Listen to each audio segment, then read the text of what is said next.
I was 4 years old the first time I escaped the streets. I was born in Kitale, Kenya, just nearly 18 years ago. My mother, she was just 14 when she gave birth to me. And then 2 years later, she gave birth to my younger brother.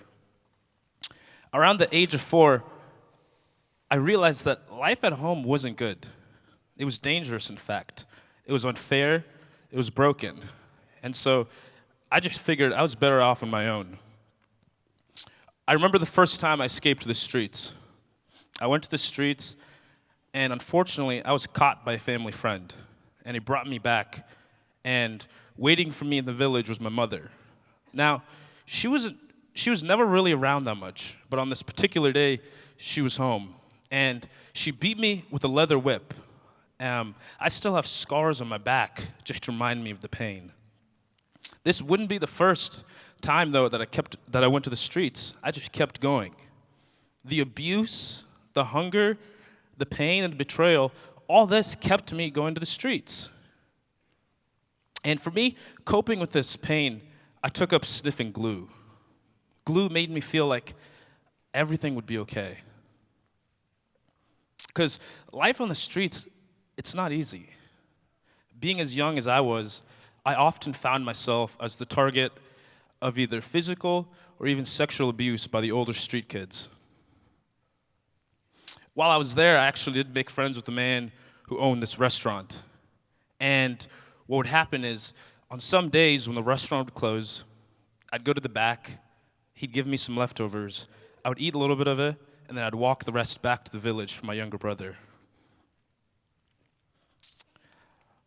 One day, when I was 5 years old, I was walking the streets like I normally would be. And I felt God speaking to me. He said, go to the church. And so I went to Deliverance Church. And when I got there, there was actually missionaries from America who were giving out food, clothes, and baths to us street children. This would be the time that I'd meet my forever family, actually. Right before the bathing started, they asked, who would like to be the first one to go? And, here's a picture. Funny story about this picture. A couple weeks ago, my father decided, hey, this would be a good idea to show this in front of the whole congregation.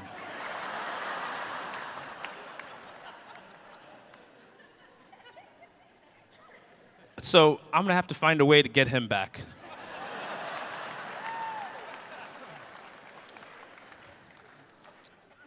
So they asked, who would like to be the first one to go?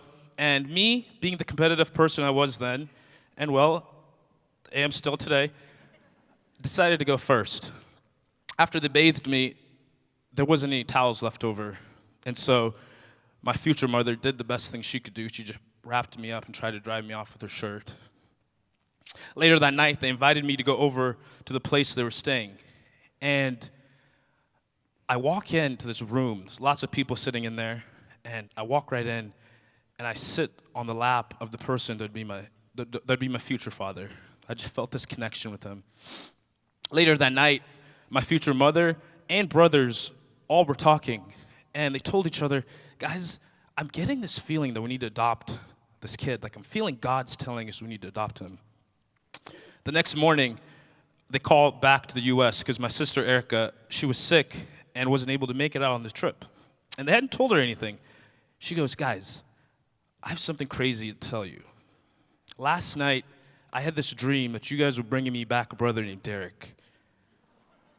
And it was so cool because even thousands and thousands of miles away, God still was able to use Erica to be a part of the story.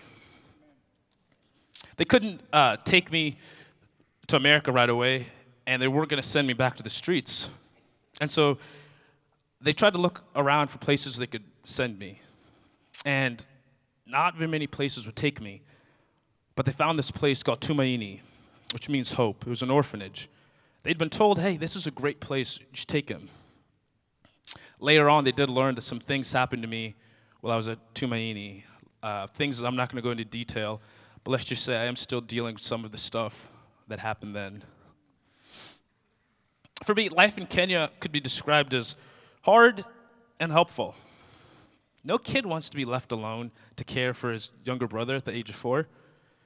But those same pains and struggles, those are the things that are helping me be the man that I am today and the man that I'm going to be. Early on in my adoption, I grew up in California, and I had to learn a lot about what it meant to be in a family.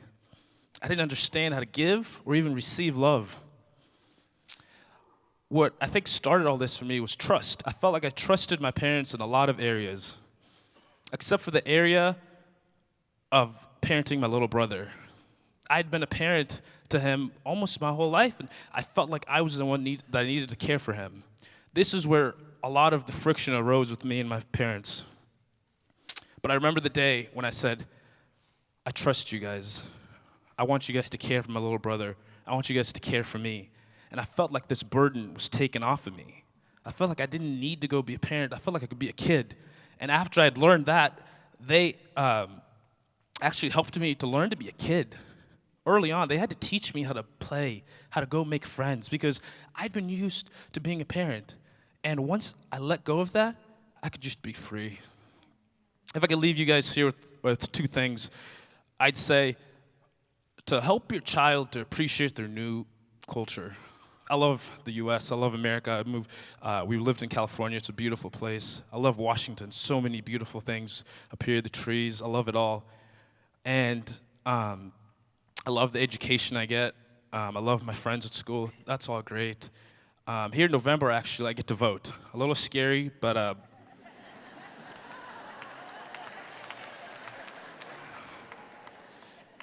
love it. And the second thing would be help them to learn more or even just appreciate the places they were born. I was born in Kenya. I was blessed. Cool thing is a couple years ago, I got to go back to Kenya for the first time.